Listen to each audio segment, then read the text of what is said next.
नमस्कार प्रिय विद्यार्थियों, संस्कार कोचिंग सेंटर के YouTube चैनल संस्कार स्टडी में आपका स्वागत है। और आज हम जो राजस्थान का भौतिक प्रदेश जो कर रहे हैं उनमें से एक अरावली प्रदेश जो हमने दो लगातार वीडियो के अंदर कंप्लीट करवाने की ओर है। और आज हम जो अरावली प्रदेश का जो महत्वपूर्ण तथ्य है और कैसे इंपॉर्टेंट हो जाता है अपने लिए अरावली, इसकी और जो तथ्य है जो एग्जाम के पॉइंट ऑफ व्यू से तो महत्वपूर्ण हो जाते हैं। तो ध्यान रखिए, कल हमने राजस्थान की जो अरावली प्रदेश की जो चोटियां थी वो हमने की थी और आज हम महत्वपूर्ण तथ्य करेंगे। इसके अलावा अगली वीडियो के अंदर हम जो अरावली प्रदेश के यहाँ पर पहाड़ियां हैं और उन पे भी हम जिक्र करेंगे।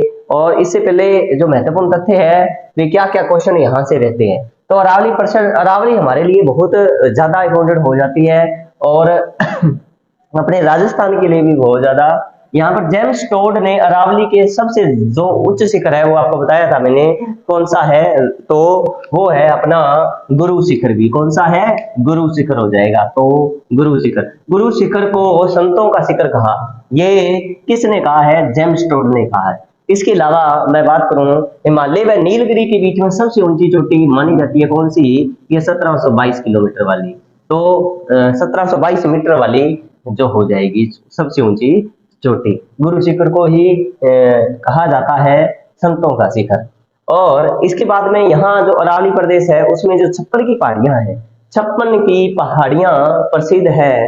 और ये 56 की पहाड़ियां का जो क्षेत्र है माना जाता है भी ये बाड़मेर का जो क्षेत्र है इसका इलाका है। जैसे अब बालोतरा जो डिस्ट्रिक्ट बना है न्यू, उसके अंतर्गत भी आ रही है कुछ क्षेत्र। और जो सिवाना बलोत्रा है यहाँ से ग्रेनाइट जो पर्वत के नाम से भी जाना जाता है इन्हें, जो 56 की पहाड़ियां हैं।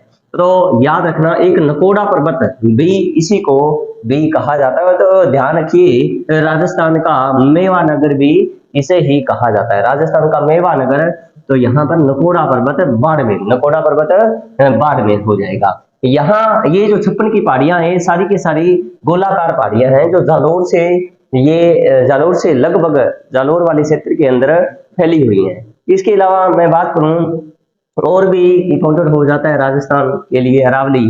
राजस्थान का सर्वाधिक जो आर्द्रता वाला स्थान है वो भी अरावली प्रदेश के अंतर्गत ही मिलता है। तो ध्यान रखिए, माउंट आबू वाला क्षेत्र है जो, तो यहाँ से जो इनकी वर्षा की जो औसत है उससे भी कई ज्यादा जो मैक्सिमम बारिश है यही होती है। तो हम राजस्थान का सबसे ऊंचा पठार कौन सा हो जाएगा? उड़िया का पठार हो जाएगा। और इसकी 1360 मीटर जो ऊंचाई है वो आपने नोट कर लेनी है। और ये कहाँ स्थित है? ये सिरोही जिले के अंदर स्थित है। तो सबसे ऊंचा पठार कौन सा हो जाएगा? उड़िया का पठार हो जाएगा। इसके बाद में बात करें अरावली कैसे इंपॉर्टेंट अपने राजस्थान के लिए हो जाती है।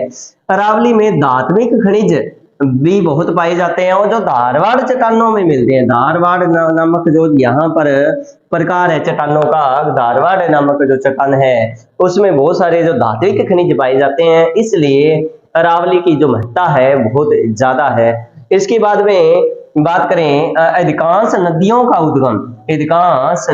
का उद्गम अरावली प्रदेश से ही होता है।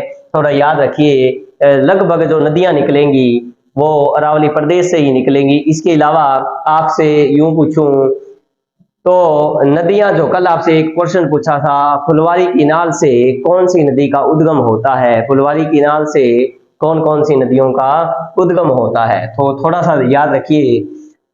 इसके अलावा प्राचीन सभ्यताओं की जननी भी कहा जाता है क्योंकि इस अरावली की जो यहाँ पर जो क्षेत्र के अंदर बागोर सभ्यता है, आहड़ सभ्यता और बालाथल। आपको कमेंट बॉक्स के अंदर बताना है बागोर सभ्यता कहाँ किस जिले में है, आहड़ सभ्यता किस जिले की है और बालाथल किस जिले की है। क्योंकि आगे हम पढ़ने जाएंगे तो उस वीडियो के अंदर जब सभ्यता करेंगे तो हम उसमें भी जिक्र करेंगे। इसके अलावा यहाँ पर प्राचीन सभ्यताओं की जननी कहा जाता है।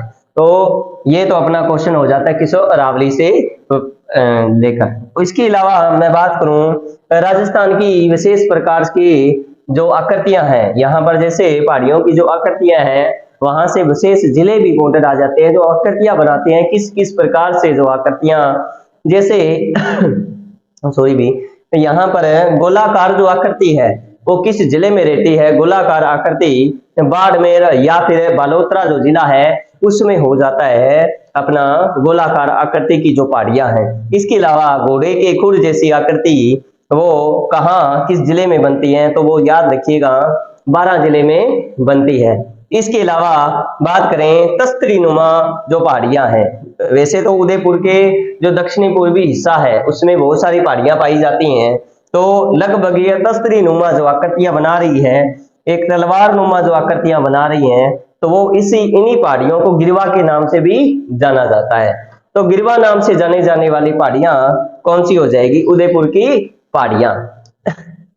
इसके अलावा मैं बात करूं यहाँ से अरावली के लिए और क्या खास पॉइंट हो जाता है, तो पहले अपने जो यहाँ की जो चोटियां हैं वो छोटी छोटी और चोटियां भी रह जाती हैं, और यहाँ पर जैसे भाकर, इन्हीं चोटियों को अलग अलग क्षेत्र के अंदर अपने स्थानीय नाम से भी जाना जाता है, जैसे भाकर भी। और भाकर जो क्षेत्र है, भाकर किस जो कौन सी जो चोटियों को भाकर नाम से जो स्थानीय क्षेत्र में यहाँ पर कहा जाता है, तो याद रखिएगा भाकर जो कौन पहाड़ियों को ही बोला जाता है, परंतु जालौर क्षेत्र के अंदर भाकर नाम से जाना जाता है। तो आप समझ सकते हैं भाकर या फिर भाकरी नाम आएगा तो उन जो लगभग चोटियां तो वो कहाँ की हो जाएंगी? जालौर की हो जाएंगी। तो याद रखिएगा जालौर वाला जो और सरोई वाला क्षेत्र भी कुछ शामिल होता है इसमें, तो भाकर या फिर भाकरी।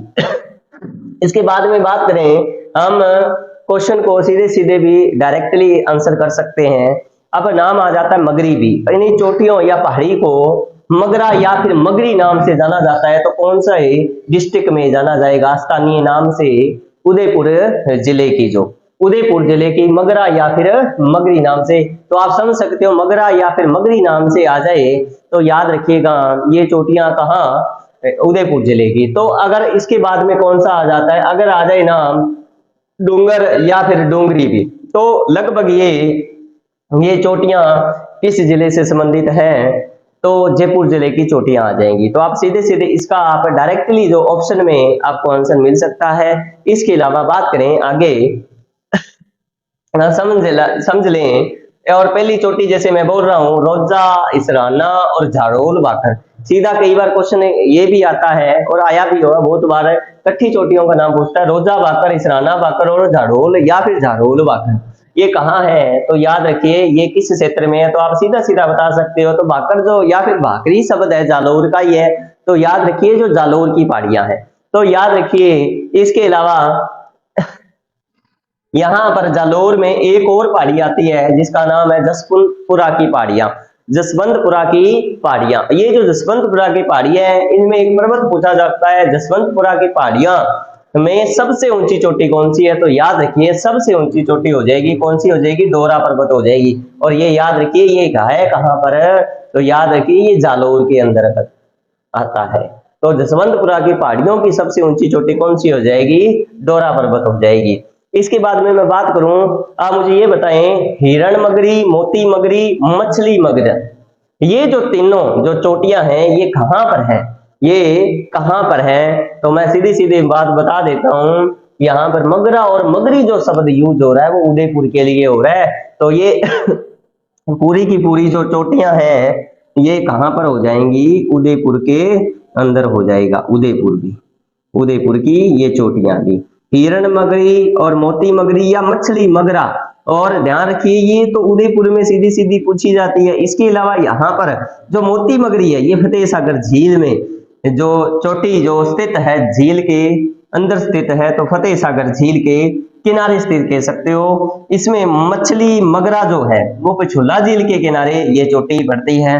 तो याद रखिएगा यहाँ से पॉइंटेड हो जाता है। तो इसके अलावा यहाँ पर एक जरगा व रागा पहाड़ी का भी क्वेश्चन पूछा जाता है, जरा ध्यान रखिए जरगा व रागा पहाड़ी। तो जरगा व रागा पहाड़ी मैं बता देता हूँ कौन सी पहाड़ियां हैं यहाँ पर। अगर मैं इस प्रकार से पहाड़ियां बनाऊं, ये है कौन सा? उदयपुर का क्षेत्र। और जरगा व पूछा जाता है, वह जरगा व जो रागा पर्वत है उसके बीच में जो हरा भरा क्षेत्र है, हरा भरा क्षेत्र क्या कहलाता है? ये भी क्वेश्चन बहुत बार आ गया तो उदयपुर का इलाका जो दक्षिणी पूर्वी जो इलाका कह सकता हूं मैं हरा भरा क्षेत्र क्या कहलाता है, बीच का देश हरो कहलाता है। क्या कहलाता है, ये भी शब्दावली थोड़ी सी इंपॉर्टेंट हो जाती है। तो आज हमने जो अरावली पर्वतमाला का जो महत्वपूर्ण विवरण किया, बहुत तथ्य किए, इसके अलावा और भी चोटियां की और चोटियों की बात की और यहाँ का जो स्थान किया, जिला किया, इसके अलग से जिले के नोटिफाई किया, देखो नोट करवाया आपको। धात्विक खनिजों से रिपोर्टेड हो जाता है, नदियों का उद्गम यहाँ से निकलता है। आप मुझे बताओ सर्वाधिक नदियों का उद्गम कौन से जिले से होता है, तो आपको अरावली तो करता ही करता है, तो कौन से जिले से होता है, तो सर्वाधिक नदियां कौन से जिले से निकलते हैं, ये आपको कमेंट बॉक्स के अंदर बताना है। मैंने इसमें आपको यहाँ से बनने वाली जो आकृतियां हैं वो उस पर भी जिक्र किया, और इसके अलावा जो हम आगे की क्लास के अंदर पढ़ेंगे, अपने यहाँ के जो पहाड़ी है उस पर जो दुर्ग बसे हुए हैं या फिर किले बसे हुए हैं, गढ़ बसे हुए हैं, उनका जिक्र करेंगे और अरावली पर्वतमाला का अगली वीडियो के अंदर समापन करेंगे। तो आज के लिए इतना ही। अगर आपको वीडियो अच्छी लगे तो आप लाइक कीजिए और चैनल को आप बेल आइकन को दबाएं और चैनल को सब्सक्राइब करें, और मिलते हैं अगली वीडियो के अंदर। जय हिंद, जय भारत।